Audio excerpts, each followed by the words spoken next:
Hello YouTube world, Mac Daddy 1911A1 here with the Shade Tree Survivals.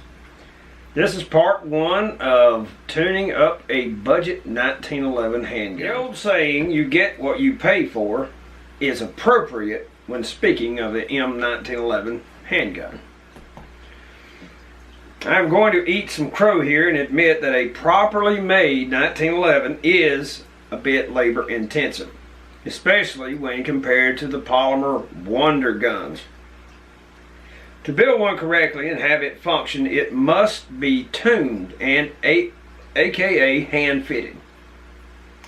Though with modern CNC technology, not nearly as much hand fitting is required.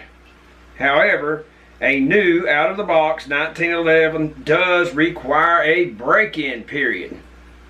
So what exactly is a break-in period, and why does a 1911 or any other all-steel gun require it? And when I say gun, I mean rifle, shotgun, or handgun. For all of y'all that are not mechanically inclined, here are two great illustrations. Here I have the operator's manual for an older R model Mac, and one also for an 06 Toyota Camry. Now this is Kimo's car. This is a handbook for it.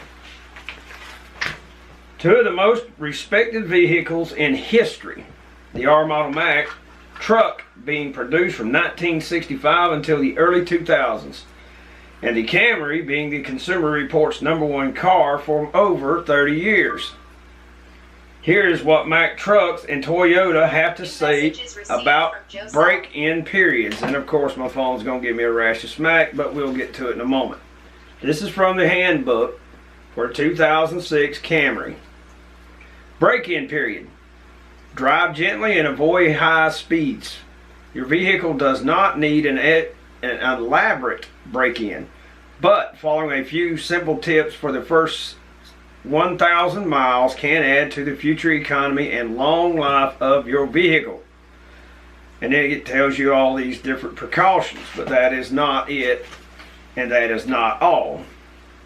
Right here, page 223, a new engine consumes more oil since its pistons, piston rings, and cylinder walls have not been conditioned, which means it has not been seated. Now that's from Toyota's handbook, their engine, okay? Let's check out what Mack Trucks has to say about the situation. Break-in.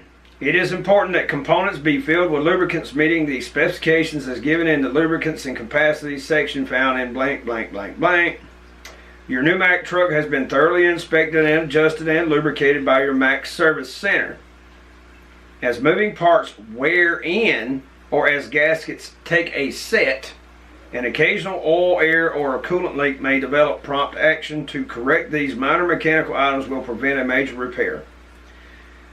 Refer to the following break-in recommendations and take the truck to the nearest Mack service center as soon as any abnormal conditions become evident. During the first 3,000 miles, check the oil and coolant levels, check brake and clutch adjustments frequently, and adjust as needed, because they also have to take a set or break in. Observe your dashboard instruments often and shut down the vehicle at the first sign of any abnormal readings. Blah blah blah blah. Check the spring clip torque, the U-bolts on Rayco suspensions. Also check equalizer nut torque. At the end of the first 3,000 miles, but before 4,000 miles, change the engine lubricating oil filters, blah, blah, blah. And it is telling you the same thing. I mean, it's going to give you all that, but it's all because it has to have a break-in period. As those pieces, those pistons moving up and down in the cylinders, right? It's got to wear off the machine marks. If you know anything about how the cylinder is honed out, you'll understand what I'm talking about. A all-steel handgun is no different.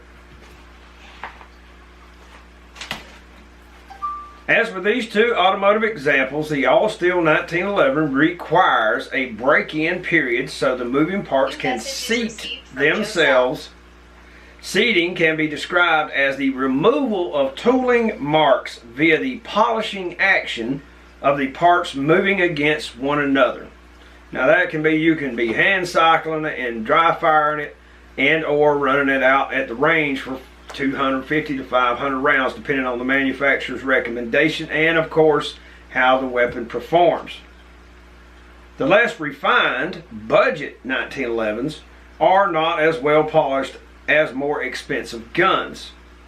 The purpose of this video series is to illustrate how to smooth out the machine marks and hone those parts. The idea is to square up, smooth out, and adjust each item in turn to produce a smooth cycling gun from day one. Unless a part is found to be grossly out of spec, I will not be replacing any parts. The second purpose is to pass on general knowledge of how the pistol operates and the function of each and every part, plus how each part works in the system as a whole. Almost every single part serves multiple functions. More about that in a future video. So stay tuned.